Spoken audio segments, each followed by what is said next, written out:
we will sort out. Duol makedo ne ratich oganda e pacho ka Kenya Human Rights Commission ogolo chung' mare kaluwore kod chal mar piny Kenya gi kindeni.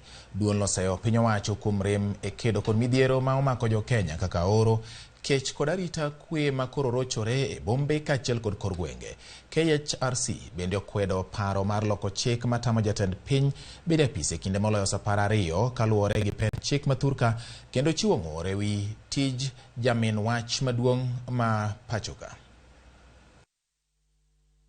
Many Kenyans are grappling with an intensifying drought that has led to deaths, yet the government has failed to provide meaningful relief to the communities that are suffering from severe droughts in many parts of the country. We are equally concerned about the wave of careless utterances and calculated political events that are happening across the country.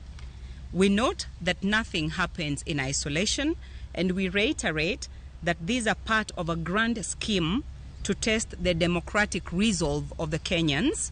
We wish to call out the recent outburst by Fafi MP Shah Yakub, who called for constitutional amendments to remove the presidential term limit and to replace it with age limit, which has the tendency to create the tenure for dictatorial regimes, as we have seen in the sub-region. It is important for Kenyans to start demanding their right to security and also calling out this government for trying to give the impression that it is our fault.